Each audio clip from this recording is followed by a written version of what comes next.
Hey guys, I'm Mr. Genie here, aka Mustached Tom, and I'm here to review Godzilla Minus One.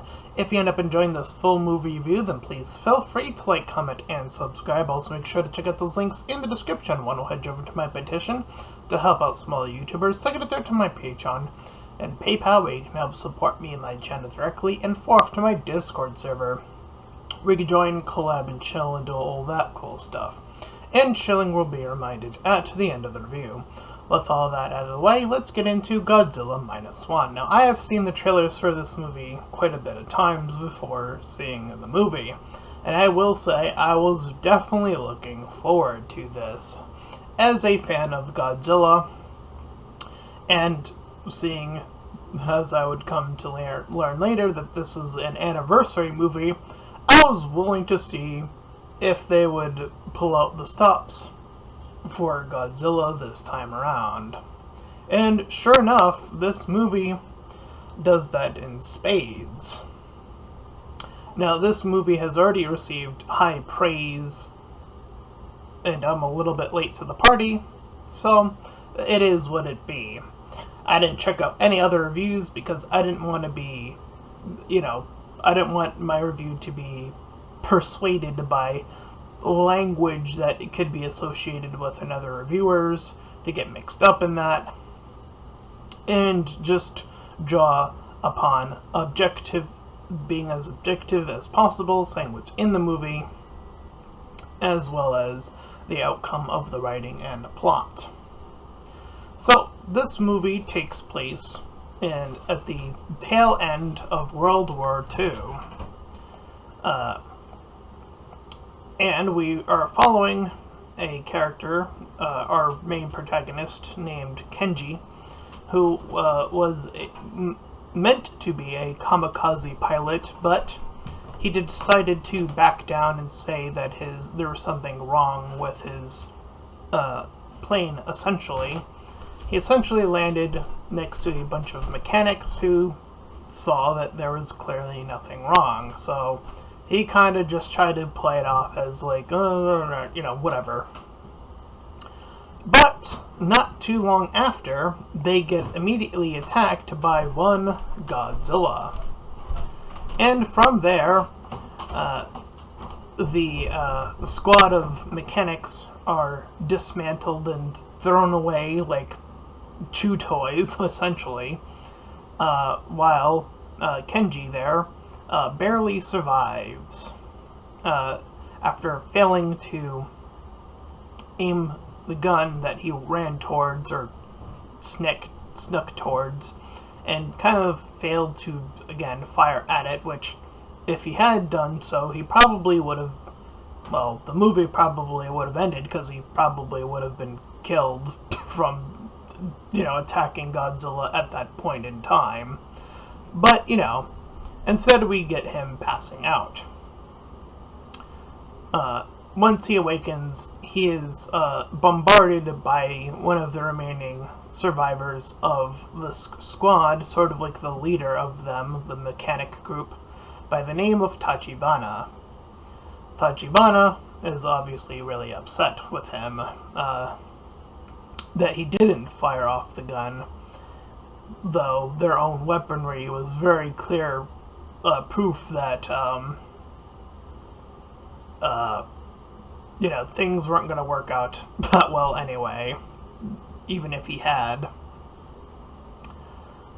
Despite that, he kind of tries to go back to his area, trying to perhaps forget the ongoings of what just occurred. As he's making his way through this air-stricken town, due to the airstrikes of, like, a result of, like, World War II, like, stuff simultaneously already having happened, it is then an introduction to our first, I forget which of the characters it might have been. I think it's Noriko, if I'm pronouncing that correctly. I have like the list of characters up on the thing up here just so I can remember their names.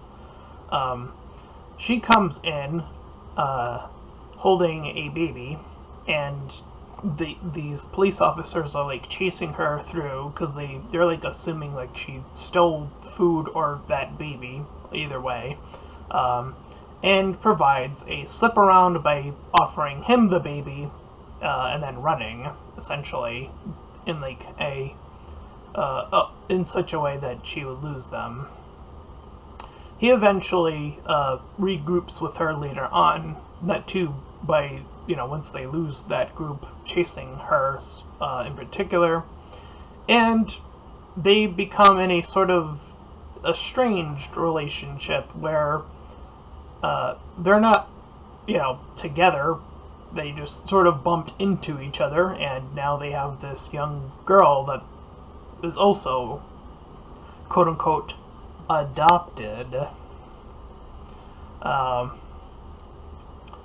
So we sort of follow this from this point moving forward, this estranged family, sort of, though they never officially become like a couple,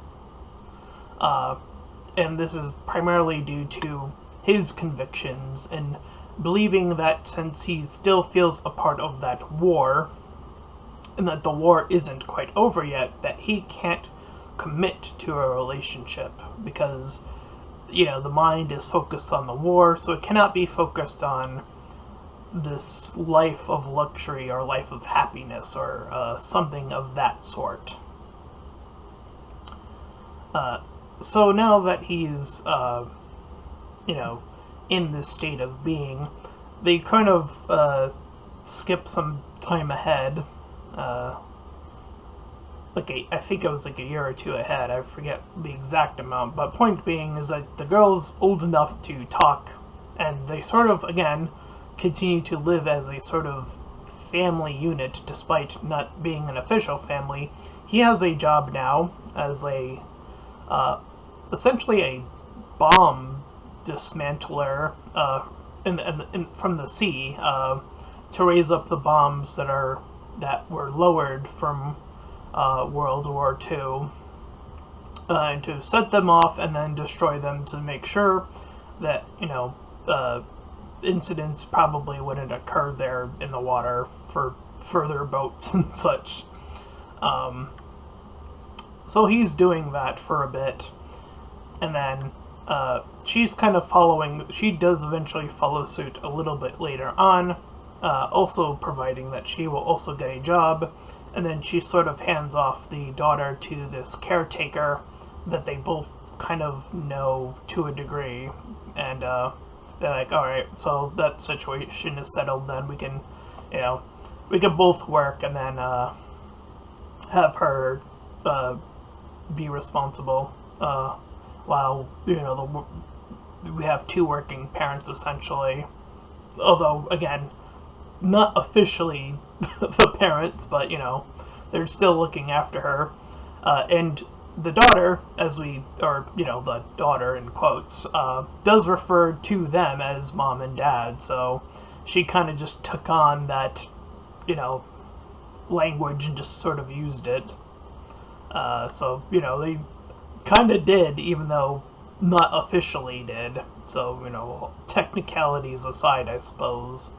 Anyway, unfortunately for him and for her, Godzilla's rampage was only just beginning, as she was coming home from work one day, and during which she's just returning home, and Godzilla is now wandering through the city. This is the display you saw in all the trailers where you see him beginning to, rampage through the city. And I'm really glad that the trailer for this movie is so short. Every trailer I have seen for this movie has been incredibly short. It is just this section, or just a portion of the section. And that was every trailer I've seen for this movie, has just been this part of the movie. Because I think that is what most trailers ought to strive to be, quite honestly, is this is what's going to get you into the theaters, but we're also not going to spoil that much of the movie, if we're being quite frank. I mean, this is still pretty decently early on in the movie, but it is sort of like one of the bigger set pieces, technically speaking, in the movie as well, so it's kind of doing two things at once. So yeah, Godzilla is rampaging.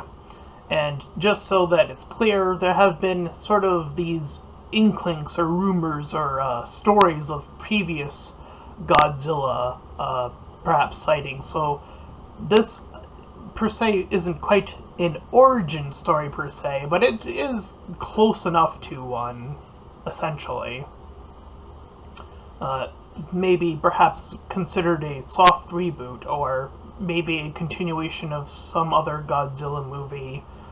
Maybe. I'm not entirely sure of the universe this version of Godzilla would fit into per se, but nonetheless, I do think that the tribute is very sufficient. They even use the nostalgic music of older Godzilla movies in this movie as well, just to be like, hey, the creators were like, hey, we know where our origins, take part,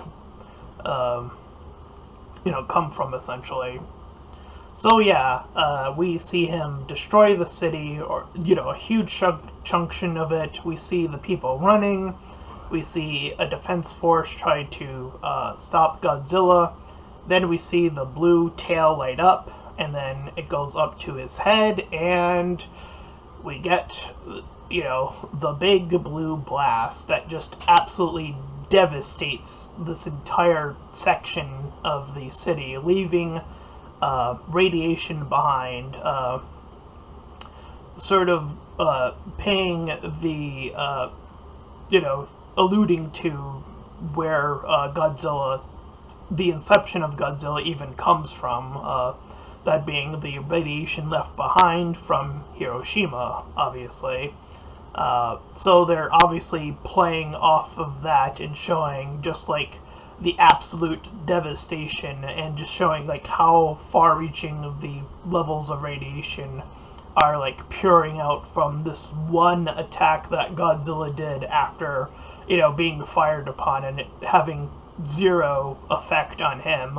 If anything, it probably only made him stronger, because that is sort of the current lore I understand of Godzilla, is that, like, since, like, fire, missiles and such would have radiation a part of, their equation, that would only, again, make Godzilla even stronger as a creature. As they're attempting to flee, and as this rampage is continuing, our main character and Kenji and Naroki, are obviously there. Like, he gets to her, and they're trying to run out. They like almost stop to see when that strike happens, because they're like, oh, did we get him?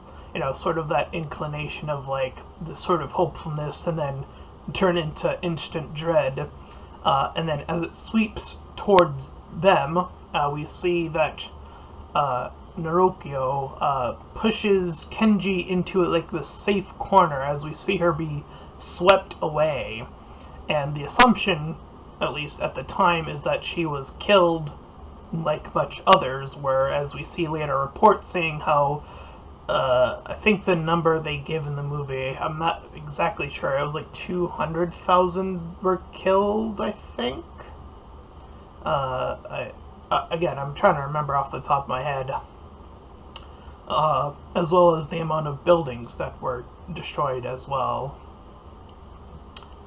And once again, he's put into this position where he was pushed aside and needs to recover. He once again feels like he fled and wasn't able to do anything. So there's this constant theme for him as a character where he feels like, he was this kamikaze pilot. His mission was to go out in a blaze of glory, or, however they would put it in their perspective, to do such a thing. and how he ran away from that, and then ran away from Godzilla the first time, and now is running away again, quote unquote again, from Godzilla this time, unable to essentially do anything. So after the attack, Godzilla sort of wanders off, and he's obviously going to come back, but the people have at least some that are remaining have some time to prepare for this, what they assume is going to be an inevitable return of Godzilla in his next attack. So eventually, he comes into contact with his co-workers, the one from the bomb squad, and they're like, "Hey, we've actually have been forming this group, this ex-military group, because the government, the bigger government, isn't going to essentially be sufficient. They're not going to do much of anything because of what they perceived from the past of like things being hush-hush from the government, which is very common trope in movies, but nonetheless, they are like, all right, we have a plan, or the doctor that was on the boat has a plan, essentially, to, as they put it, yes, kill Godzilla. And I was actually legitimately surprised about the plan they created to kill Godzilla. From their perspective, it was surprisingly how well thought this was, even though they kind of try to poke holes in it, or at least one of the characters tries to later on in the movie. So, what their plan ends up being is to essentially guide Godzilla towards the water, towards a deep, underwater trench, like a really deep trench, to guide him there, and then from that point, have these devices that will pressurize downward, and they will loop these devices around Godzilla's waist. And then from there, once they launch them, Godzilla will be propelled all the way down into the, to the deepest trench that they have, meaning that the pressure would hopefully kill Godzilla. Furthermore, they had a plan B. If that was not enough, they had these like blimp things that they could take advantage of, that would boost Godzilla back upwards, meaning that repressurizing him back upwards again. So they're essentially pressurizing Godzilla twice, essentially, if once wasn't enough. So instead of, doing the meme of fuck around and find out, they were like, fuck around and fuck up Godzilla, essentially. They were like, yeah, we're actually going to do this, and we're going to do it. And the doctor makes a pretty impending speech. It's probably like the main speech to like, for the humans to be like, yeah, we're the ones who are going to make it through this, and this isn't going to be a war of death. We're going to make sure that everyone, or as many people, make it out as conceivably as we can manage, with this being Godzilla and all. So a pretty empowered speech. And he does mention how, no more of these suicide bombers, aka kind of referring to our main character, the kamikaze pilot. So earlier in the movie, and I kind of skipped over where this is, but he essentially wrote notes to Tachibana, the mechanic that he upset earlier in the movie, to essentially anger him to getting to him, and then plead him to build this plane that they were able to obtain, and hook it up with a missile, which we as the audience already know is going to inevitably fail. I mean, we know, again, if you know the lore of Godzilla, you know that that's not going to obviously kill him, unfortunately. But, from their perspective, they believe that this will work. So he does so, and it's not shown from the first time we see it around, but we see it when he's flying the plane later on in the movie during our last segment when they're pulling off this plan that that Tachibana did indeed include an ejection seat so that Kenji could not only shoot the missile but can safely shoot himself upward and then parachute away. So the movie tricks us twice, actually, in that regard, for the main character. That, in one, that it didn't show that Tachibana did this, and two, for Noriko, actually, as we later learn on, that she was only minorly injured due to the the effect of being pushed away. But she was still very much alive, as we will learn a little bit later on in the film. But the attack goes off. We see the boats head out. We see that he uses this plane to lure out Godzilla, and it's working. Like, he's like heading into, I believe it's like the mainland of Tokyo, so he's actually gonna like hit the main city. So he manages to lure him back out to the sea. They get him to the deep trench where they initialize their plan. They even have a decoy boat, and I believe Godzilla only takes out one boat with people on it, if I remember the dialogue correctly. They were actually sort of freaking out and being like, "Oh, is our plan? Did our plan abruptly fail?" And we even see Godzilla already making its way towards them as well. But we do see Kenji return, using that distraction, firing upon Godzilla, getting his attention on him. And while that's going on, and they have one other decoy boat, like an official one, where we see Godzilla fire upon it with its blue laser, and then it obviously creates a blast, and it even affects the two other boats by like having them sway dramatically. But they have already tied the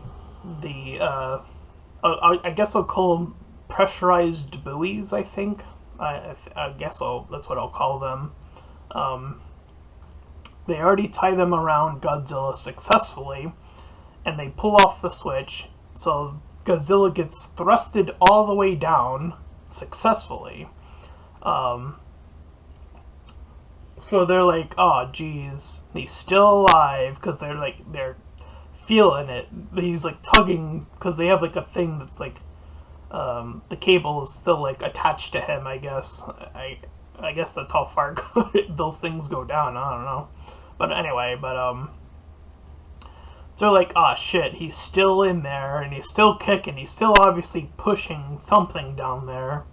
So like, "Oh fuck, we gotta push him all the way back up." So like, alright, so we're gonna pull the boats up, and then we're gonna crane them upwards, and then they get support from other boats to like push these massive boats so they can pull them apart to pull him up simultaneously. And to great effect, as I mentioned before, once he is pressurized upward again, Godzilla is actually essentially frozen by the time he gets back up. Again, that is surprisingly effective for this. But he still seems like he's going to get prepared to do one last attack. That is before Kenji does the missile strike, but safely, again, ejects himself before doing so. But he did so just as Godzilla was preparing to fire, so the missile goes in the mouth and then blows up from within.